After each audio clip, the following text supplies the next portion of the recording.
Welcome to another preview of these weekend action around MLS, where once again we're going to have full slate of action. Although this is going to be the complete opposite as what happened last weekend, where last weekend we saw 4 games happen on Saturday and 8 games happen on Sunday. While this weekend we have 8 games that's going to be happening on Saturday and 4 games that's going to be happening on Sunday. And therefore, we are kind of getting back to a little bit of normalcy where usually Saturday is the more busier day compared to Sunday. Also, by the time this video is going to be uploaded, we are actually only 6 hours away from the first game being kicked off between the Chicago Fire versus the Columbus Crew, because I'm going to do a little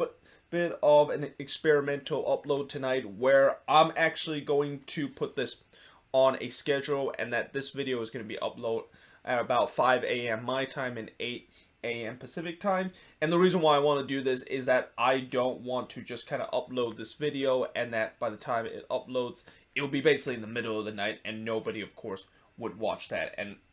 to do this kind of like very early in the East Coast and kind of still a little bit too early here in the West Coast, but also just around the same time where maybe some of those European audience can, of course, watch this video. That's why I kind of decided to set it at that time. But with that being said, let us actually get into the first game, which is, as I mentioned, the Chicago Fire versus the Columbus Crew. This game is going to be kicking off at 3:30 p.m. Eastern, 12:30 p.m. Pacific, which means, unfortunately, this game is going to be on Twitter. And yeah, I mean, it's frustrating the fact that you know, it seemed like every single week I have to deal with a game that has to be broadcast only on, well, a game that only broadcasts in English that is on Twitter. But yeah, unless if I decide not to watch those knockoff streams, I'm gonna unfortunately have to watch this game on Twitter. Now, coming into this game, the Chicago Fire currently have a record of 2-2-6, while the Columbus Crew currently have a 7-2-1 record. And despite the fact that Chicago is tied with Inter Miami for the last spot in the Eastern Conference, they're actually not that far from actually going above the red line, and they're only 2 points back of DC United, who currently holds the last spot of the playoffs in the Eastern Conference. And this is something that I kind of said before, where I feel like this season, in terms of the playoffs, there's going to be a lot of unfairness that is going to be coming out of the West, because of the fact that the West is so competitive, and that I know there's going to be teams that are going to miss the playoffs this season coming out of the Western Conference, that they're going to be frustrated, because if they were in the Eastern Conference, they probably would have made it. And kind of vice versa with the Eastern Conference, of the way that there's definitely a lot of mediocre team out there, and that there's going to be cases where there's definitely going to be a couple of teams that if they were in the Western Conference, they probably won't make it. And that if you're in the East, you're pretty much never going to be out of it, unless, you know, you are like 10 points adrift as you head into the last couple of weeks of the season. But yeah, the Chicago Fire, even though they're dead last, they're still pretty much in this, with the way that they're only 2 points back, despite the fact that they're being last in the Eastern Conference. Well, Columbus, well, they are in first place of the Eastern Conference, and I also forgot to mention, this is a battle between the top of the table team in the Eastern Conference versus the bottom of the team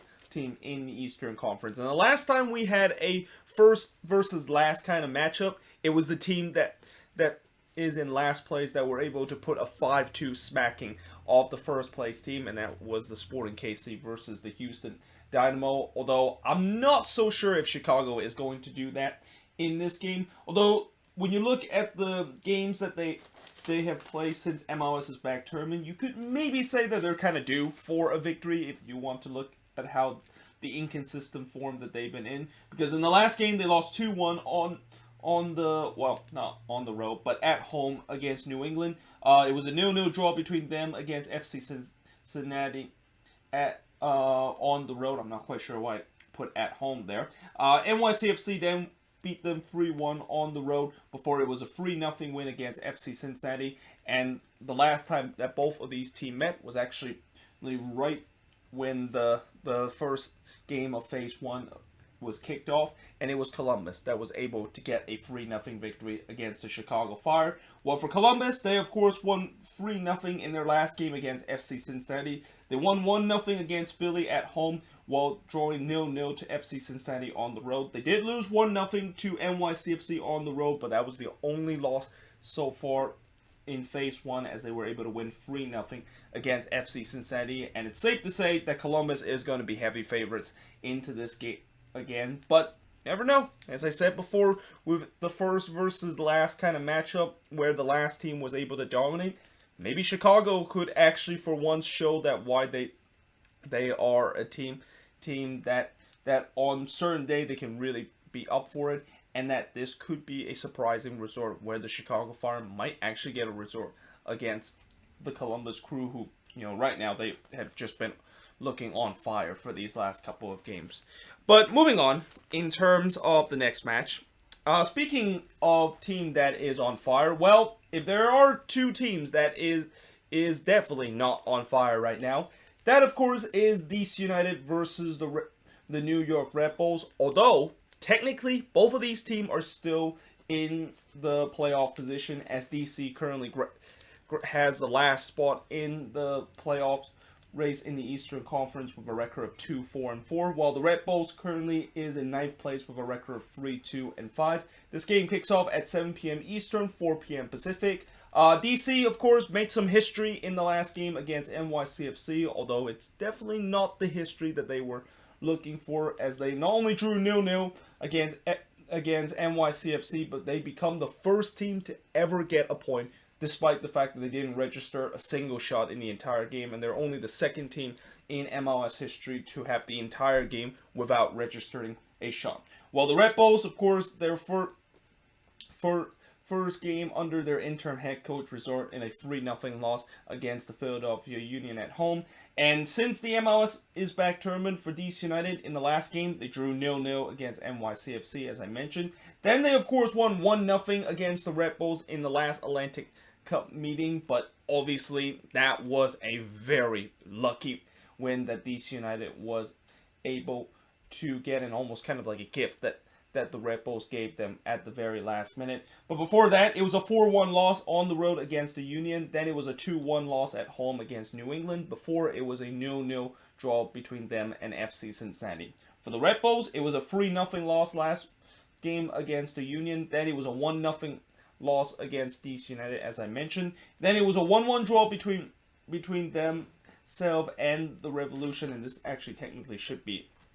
on the road there, but then they of course lost 1-0 on the road against the Union before getting a 1-0 victory against NYCFC, and that something tells me this Atlantic Cup is probably going to be similar to what we saw last time, and that I'm pretty sure DC will at least register one shot. I mean, I don't recall any time when a team gone through an entire game without registering a shot, and that the next game they would basically do the same thing. But yeah, this is kind of a game that, you know, if you were excited about this Atlantic Cup, then I'm sorry to say that this is probably going to be a bit of a boring game, and that I think this is in some way going to be like last time, where the Redbulls are going to dominate possession, but they don't have anybody that of course are able to put the ball into the back of the net, and DC United is literally just going to park the bus again. And that I probably should have just put DC United Bus Company on the board here, because yeah, they're gonna do the same thing in this game, even though they're gonna be facing a team that is not going to be very clinical in front of goal like they faced the other New York team last week. But moving on, in terms of the next match, and speaking of the other New York team, NYCFC will be playing at home, or shall I say Red Bull Arena, versus FC Cincinnati in this game. The record is 4-1-5, while FC Cincinnati currently have a 2-3-5 record. This game also kicks off at 7 p.m. Eastern, 4 p.m. Pacific, and that there is going to be a time in the Saturday action where there could be 6 games that is going to be happening at once, and that there are going to be some of these games that unfortunately I will not be able to really fully pay attention to. Now, NYCFC, they are currently unbeaten in 4 games, but they must feel like they should be be coming into this game with a 4-game winning streak, because in the last game, they did a great job holding DC United to 0 shot in the entire game, but they also didn't score a goal in that game either. Well, FC Cincinnati, they are now winless in 5 games, and they actually have not scored a goal at all ever since this first phase of the MLS regular season is back. Although they have got a lot of 0-0 draw during this phase 1-2, and I think half of the result that they have in their 5 games is a 0-0 draw. But for NYCFC, it was a 0-0 draw between them against DC United, as I mentioned. Then it was a 2-0 win against the Revs on the road before it was a 3-1 win against Chicago, and then a gutsy 1-0 win against the team at the top of the Eastern Conference, that is the Columbus Crew. But they did lose 1-0 in the Red Bull Arena derby against the Redbulls in that one. For FC Cincinnati, as I mentioned, pretty much half of their game resort into a 0-0 draw, but the other half tend to be a 3-0 loss that they suffer in phase 1 of this schedule. They suffer a 3-0 loss against their interstate rival Columbus Crew. Then it was a 0-0 draw between them and the Chicago Fire, followed by another 0-0 draw against their hated interstate rival Columbus Crew. It was then a 3-0 loss against the Chicago Fire on the road before it was a 0-0 draw between them and the Chicago Fire, and that something tells me this is either going to be a game that's going to end 0-0, or the fact that it's going to be a 3-0 result for NYCFC, mainly because I think FC Cincinnati is going to do exactly what they did against Columbus, and for the second game in a row, NYCFC is going to have to try to break down a team that is just going to put 11 men behind the box, and hopefully this time they will be a little bit more successful to do that compared to the last game against DC United, because if they're not going to do that,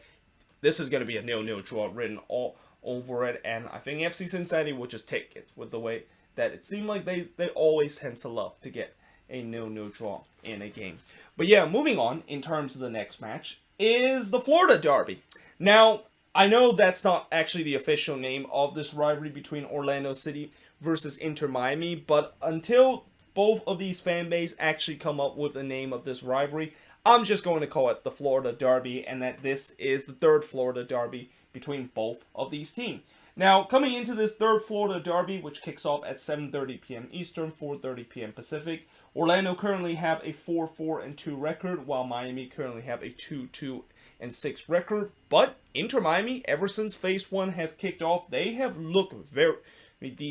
decent, and they've been able to get result in 4 of the 5 games that they have played back in Phase number 1. Although they have yet to win on the road, and they're looking to try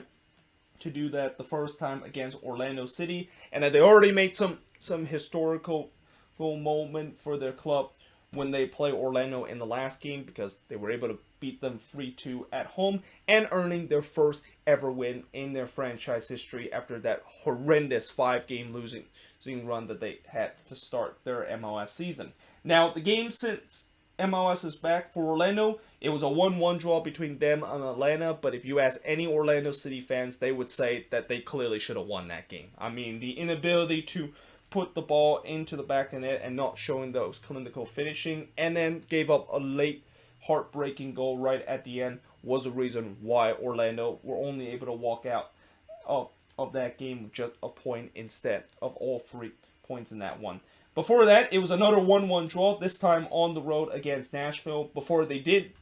a historical moment of their own by finally beating their hated rival Atlanta 3-1 on the road. Then it was a 3-1 win against Nashville before, as I mentioned, they of course become the first team to lose to Inter Miami by losing 3-2 against them, and I'm pretty sure they haven't forgotten about that, and that they are not going to be happy the fact that they will forever be the team that is going to go on record as the first one to lose to Inter Miami, and that they definitely want some revenge heading into this game. But if they do want to get revenge on Miami, they're going to be facing a Miami team that, as I said, they have been very good in these last 5 games and ever since Phase 1 of the regular season resumed. In the last game, they were able to win 2-1 against Atlanta at home before it was a 0-0 draw between them against Nashville, but that was a game that Inter Miami probably could have got 3 points if they were being a little bit better in terms of finishing up front. Then it was another 0-0 draw, this time on the road against Atlanta, before they suffered their only loss in Phase 1 against Nashville on the road. Then it was a 3-2 win against Orlando City, as I mentioned before. But yeah, this should be a very interesting Florida derby, and besides the fact that Orlando City want to get some revenge after what happened a couple of weeks ago, handing Inter Miami their first ever MLS win, they also want to get back in track after they're kind of in this little mini slump that they have in these last 2 games where they weren't able to get all 3 points, and that they definitely did not play like the way that we see this Orlando City team play under Oscar Pereira and playing these beautiful soccer that he has implemented in this team. But either way, this should be a very interesting game, and I'm definitely going to keep a very close eye on this one, despite the fact that there's a lot of other games that I'm, of course, going to have to pay attention on Saturday. But moving on, in terms of the next match, is the Union against the Revolution. So the Philadelphia Union currently coming into this game with a 5-3-2 record, while the Revs currently have a 3-5-2 record. This game kicks off at 7:30 p.m. Eastern, 4:30 p.m. Pacific, which is the same time as the Florida Derby. The Union, of course, won 3-0 on the road against the Redbulls, while the Revs were able to win 2-1 against Chicago on the road. So both of these teams are definitely going to be heading into this game with some confidence that they were able to get a road win in the last game. Now, game since MLS's back tournament for the Union, as I mentioned, they were able to win 3-0 on the road against the Redbulls. They did lose 1-0 against Columbus on the road, but that was their only loss so far in phase number 1, as they were able to beat DC United and able to thrash them 4-1 at home. Before it was a 1-0 win against the Columbus Crew, then it was a 0-0 draw between both of these teams, all the way back when both of these teams were playing their first game of Phase 1. Now for New England, they of course won 2-1 against Chicago on the road, but they did lose 2-0 at home against NYCFC. Then it was a 1-1 draw against the other New York team, the Redbulls, before it was a 2-1 win on the road against DC United, and then it was a 1-1 draw between them, or actually that is wrong. I actually just repeat myself there. It's actually a 0-0 draw between them against the Philadelphia Union, because again, I just basically repeat what I just said in this game between the Revs and the Redbulls. So yeah, New England, they seem to be a team that, of course, have done very well on the road in this phase number 1, although this is definitely going to be the toughest opponent that they're going to be facing on the road. And judging by the fact that the Union seems like they're getting their stride going on the attacking end, if that, of course, is the case with Jim Curtin's team, this could be a very dangerous team, because we know that this team has a very good defense, but as soon as their attack gets going and they're going to start scoring goals against team, this is going to be one team that a lot of people is going to keep an eye on in the Eastern Conference. And them and Columbus, I think, are going to be the 2 teams that you could definitely bet that they're going to be favorites coming out of the Eastern Conference and representing the Eastern Conference in MLS Cup this year. But moving on into the last game on this board is going to be Nashville SC versus Atlanta United. And it's kind of weird that, I talk about the Union and Columbus as the team that might represent the team to come out of the Eastern Conference, and I didn't mention Atlanta as one of those teams that could be the case. And that's because, as we all know, Atlanta is going through a transitional period right now. And that in this game, they, of course, will be playing Nashville again. I think this is now the 3rd time that both of these teams are going to be facing off each other. And the first time that both of these teams actually face off each other was in this fixture, where Atlanta was able to go on the road to win 2-1 against Nashville in front of 60,000 fans at Nissan Stadium. But little did we know that win would really cost them this season, and ultimately is the reason why they're kind of in a transitional year, because this this was the game when Joseph Martinez, of course, suffered a torn ACL, and he, of course, was done for the season. Now, going back to this game, where Nashville are coming into this game with a 2-3-4 record, while Atlanta currently have a 3-2-5 record. This game kicks off at 8:30 p.m. Eastern, 5:30 p.m. Pacific. Nashville, like Inter Miami, is a team that has been in good form in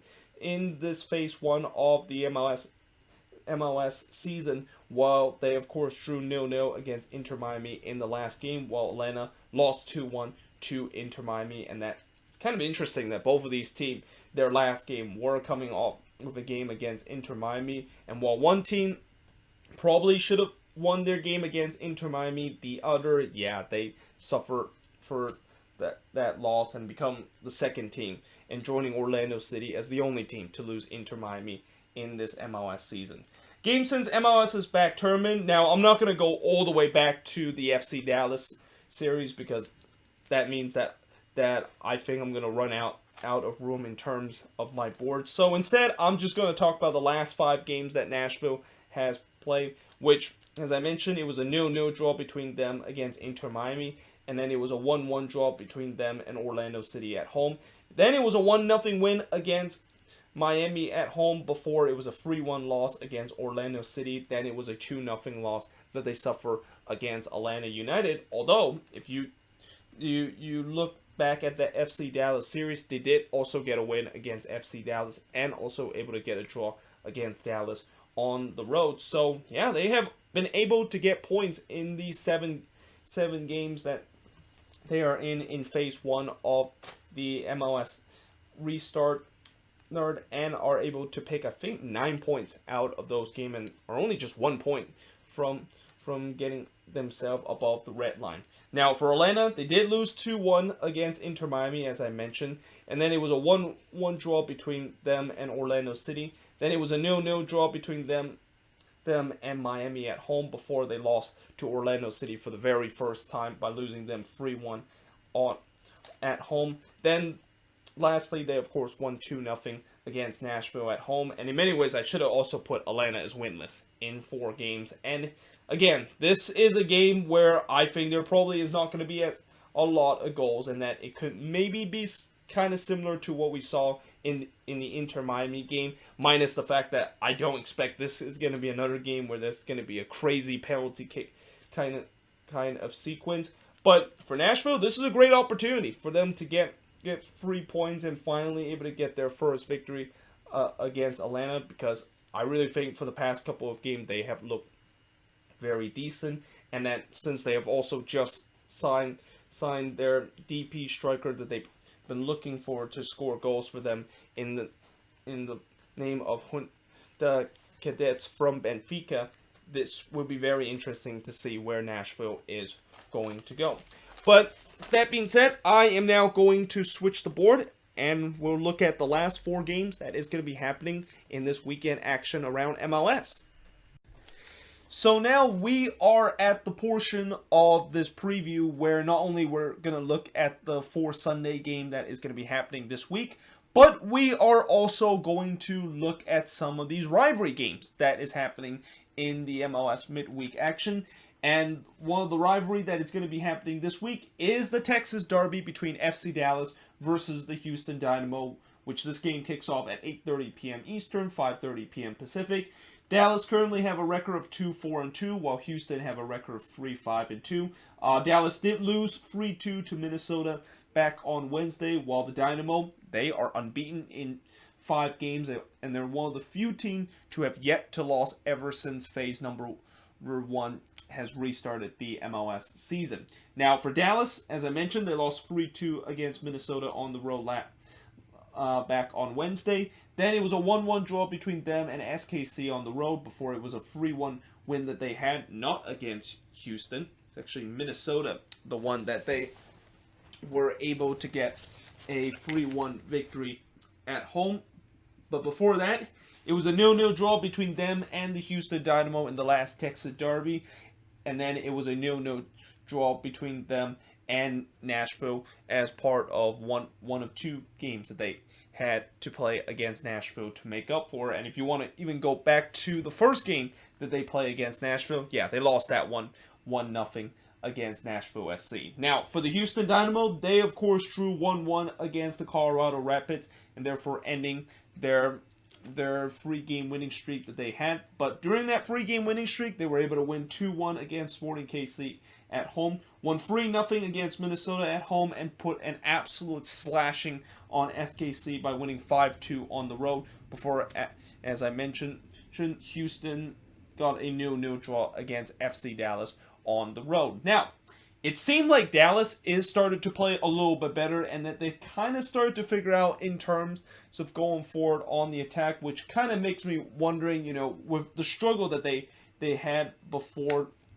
for the first couple of games ever since they returned to play, you wonder, is that just kind of rust that they were dealing with? And knowing the fact that the Houston Dynamo, yes, the last game was definitely not a good one, but that was a game that Tab Ramos decided to kind of put his B team, and it didn't really quite worked out in the end. Something tells me this could be one of those Texas Derby that could be a high-scoring game. In fact, if you look at the history of the Texas Derby for the past couple of meetings between both of these teams, it's usually one of these teams are able to win, and they're going to score a bunch of goals to be able to beat the other team, or the fact that this is going to be a draw between both of these teams. And something tells me maybe we're going to not only see more goals than what we saw between the first meeting, which, by God, let's just hope that meeting back a couple of weeks ago between both of these teams was probably one of the most boring Texas Derby I have seen, and that I hope we're not going to see it in this game too, but I hope this game will be one of those ones that there's going to be a lot of goals that is going to be scored in this one, because both attacks seems like they're started, well, at least one of the attack, which is FC Dallas, started to get things going, and this Houston Dynamo attack is still going to be feeling red hot with the way that they are in this 5-game unbeaten run that they had heading into phase number 1 of this restart of the MLS season. But moving on, in terms of the next match, is the Rocky Mountain Cup between RSL and the Colorado Rapids, and as it is the case with the Rocky Mountain Cup, it's pretty easy to say that RSL is probably going to win. And I think in this Rocky Mountain Cup, not only it's no difference the fact that I think RSL is going to win it, but something tells me they're going to beat Colorado in a big margin, because while RSL currently have a record of 3-5-2, and they have been able to get points in 4 of the 5 games that they play, Colorado currently has the longest winless run out of any team in MLS, with their winless run now at 7 games, and that they clearly will not have a lot of confidence heading into an RSL team that just was able to put a perfect performance, able to win 3-0 against LAFC. They did lose 4-0 to Minnesota, but granted, that was the game when Freddy Juarez decided to try to start his reserve team. And again, as I said before in the last review, when you decided to put your B team and your reserve team on the road, most of the time you're probably not going to get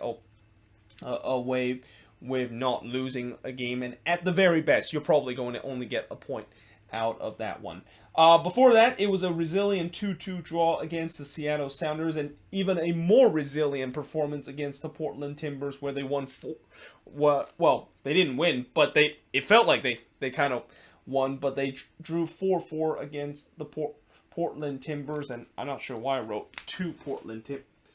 Timbers kind of initial there. This should be RSL here. I'm going to use the green because it really felt like it was a victory between them and the Portland Timbers, with them scoring 2 late goals. And then the first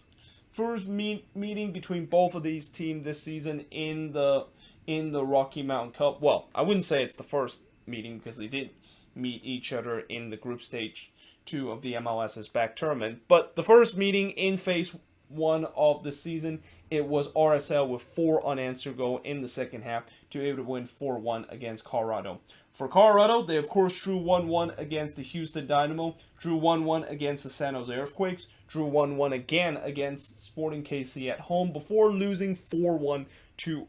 RSL at home. And again, I just don't see how the Rapids are going to get something going, and that unless they finally say that they had enough of this 7-game winless run that they have, and that they're going to be up for this game against their hated rival RSL. I just don't see how RSL is going to drop a result in this, and that, you know, they're definitely bringing with a lot of confidence with the way that they've been playing in phase 1 of this MLS restart of the season, and I expect them to get all 3 points in this one. But moving on, in terms of the next match, is going to be Sporting KC versus Minnesota. Now, this is kind of a matchup that, even though it's a battle between the team in second place versus third place, this is also a game where it's between one team that certainly does not have a lot of confidence because of how bad they've been playing in phase number 1 of the restart of this MLS season, against a Loons team that is just not only banged up, but now also have one of our players being suspended because of the red card in the last game in the name of Romain Métanire, and I haven't heard any news about the Loons potentially appealing that red card, which means that most likely that means that red card is going to be stand, and that Romain Métanire is going to just put more insult to injury of the long list of injury that this Loons team have to deal with in terms of star player unable in this game against Sporting KC. Now, this game will kick off at 8:30 p.m. Eastern, 5:30 p.m. Pacific. Both of these teams have an identical record of 5-2 and 3. Sporting KC, of course, lost 2-1 against Houston away, but that was a week ago, and this is also the other reason why I'm also not confident coming into this game against Sporting KC, because while they did win 3-2 against FC Dallas, and before that they were able to win 4-0 to finally stop the bleeding of losing 3 games in a row heading into the first phase of this MLS restart season. Again, injuries and the fact that we don't have a good record against Sporting KC on the road could be the reason why I'm not very skeptical that we can get anything out of this game. Now, the game, since MLS is back tournament for Sporting KC, as I mentioned, they just have not had a great time ever since phase 1 has started. They, of course, lost 2-1 on the road against Houston in a game that they led for most part of it, and then they kind of let it slip away in the last 30 minutes, which is kind of very typical of what SKC has been if you want to go back to last season. Then it was a 1-1 draw between them and FC Dallas before it was another 1-1 draw between them and Colorado, this time on the road. Then they took a 5-2 slashing at home in the hands of the Houston Dynamo. They did beat Minnesota all the way back on the first game of phase 1 for them, and both of these teams' first game by beating Minnesota 2-1 on the road. While for the Loons, as I mentioned, they won 3-2 against FC Dallas and won 4-0 against SKC. But prior to that, it was a pretty miserable time to be a Loons fan, because after that, it was a 3-0 loss on the road against Houston, a 3-1 loss to FC Dallas on the road, and then losing 2-1 against SKC in one of the rare time that the Loons aren't able to get anything out of a game that is playing at home. So, yeah, again, I just don't have a lot of confidence about Minnesota maybe getting something out of this. But at the same time, when I look at that schedule that is coming up for the Loons after they, of course, announce the remaining of the September schedule, it doesn't get any easier for them. So something tells me that they got to maybe at least get something out of this game, because these next couple of games, I have a feeling most likely they are not going to get a lot of points out of that. And even though they're currently second in the Western Conference right now, with how tight the Western Conference is and how teams that is in the playoff position is kind of bunching up to each other, it doesn't take much. But if you go on a very bad run, you could really slide down the Western Conference table before you even realize that you were once one of the top team in the Western Conference right now. But yeah, moving on, in terms of the next match, is the Vancouver Whitecaps against the Montreal Impact. Now, this game is going to be kicking off at 9:30 p.m. Eastern, 6:30 p.m. Pacific, and I also forgot to mention that starting from the SKC versus Minnesota game, these are basically going to be the Sunday game. Now, this one, Vancouver are coming off with their first win in phase one of this MLS restart for them by winning 3-2 against Toronto at home, which improved their record to 3-0-6. While for Montreal, they of course lost 2-1 to Toronto at home, and their record is now at 4-1-4. Now, games since the MLS's back tournament, as I mentioned, Vancouver was able to win 3-2 against TFC, but they did lose to Montreal in the last time both of these teams met each other by losing them 2-0 on the road. Then it was a 1-0 loss that they suffered against Toronto before they did it again. This time it was a 3-0 loss that they suffered in the hands of TFC. Now for Montreal, they did lose 2-1 against TFC in the last Canadian Classique, but they were able to win 1-0 against TFC in the other Canadian Classique, and that was the game that finally snapped TFC's record-breaking unbeaten run of 18 games. Before that, they play another Canadian Classic, but this time TFC was able to be on the right end of a 1-0 result. And actually, this should be in red color because Montreal actually lost this one. But before that, as I mentioned, they of course won 2-0 against Vancouver when both of these teams are going to be meeting each other. Now, obviously, Vancouver is going to have a lot of confidence heading into this game, but my biggest question about this Whitecaps scene is that can they do exactly what they did against TFC and pretty much do it in this game? Because it's one thing to kind of had an amazing game against Toronto in the last one with them being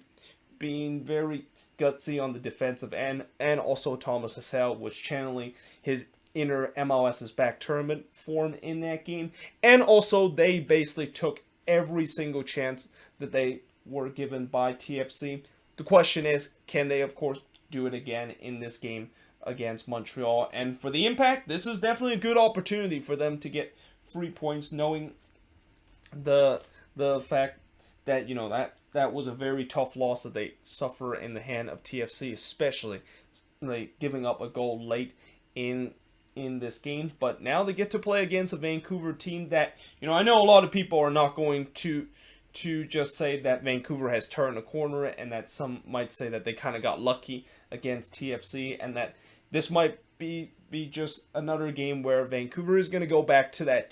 team being just giving 3 points to everybody that play against them. But again, you know, the big question for the Whitecaps is that can they do exactly what they did in that game against Toronto? And for Montreal, can they of course bounce back and play exactly what they did when both of these teams met each other a couple of weeks ago and get a victory out of this one?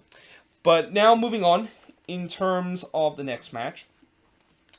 is a struggling LAFC team against a Portland Timbers team that, while they're coming off of a Cascadia Derby win against Seattle on the road, it came with a hefty price, with them just finding out Sebastian Blanco is going to be out for the season with a torn ACL. While for LAFC, as I mentioned, they are struggling. They have lost 4 of their 5 games during this phase 1 of the season restarting, and during those stretch, they lost 3-0 to RSL on the road, lost 3-0 to their hated intercity rival LA Galaxy 3-0. They did win 5-1 against the San Jose Earthquakes, but let's just kind of ignore that one, as we pretty much know that when you play against the Quakes, or any team that plays against the Quakes, you know you're going to probably look like a team that is not in a crisis right now, and that game seemed more like a fluke with the way that how much LAFC has struggled recently. But prior to that, they lost 3-1 on the road against the Seattle Sounders before losing again to their hated rival. And again, I wrote the wrong score in terms of this, and it should be 2-0 in favor of the Galaxy in that El Tráfico game all the way back in the first game of phase 1 for them. Now, for the Timbers themselves, you know, besides the fact that they got that big victory against Seattle in the Cascadia Derby, they haven't looked like a team that's been on fire themselves either, as they lost 3-2 to the Galaxy at home the previous match, followed by a game that they clearly should have won against RSL, but they blew those 2 late goals in stoppage time and draw 4-4 against them before losing the first Cascadia derby in phase 1 of this MLS restart to the season by losing 3-0 at home to the Seattle Sounders. And it's going to be interesting to see how Portland will fare in this game and pretty much for the rest of the season now that Sebastian Blanco is going to be out for the season, and how much is there going to be some impact to them going forward on the attack. But as for LAFC, you got to say that this has to be a must-win game for Bob Bradley's team. Like, this run that they've been on has just been absolutely atrocious, and that it doesn't get easier for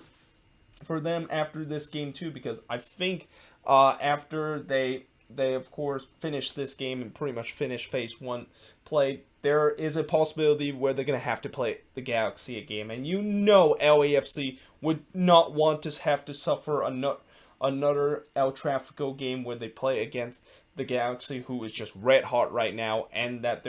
their misery is just going to continue to pile on. Although I also know that there is one game where LAFC does play against the San Jose Earthquakes, which I think that is kind of the only resort I can see LAFC potentially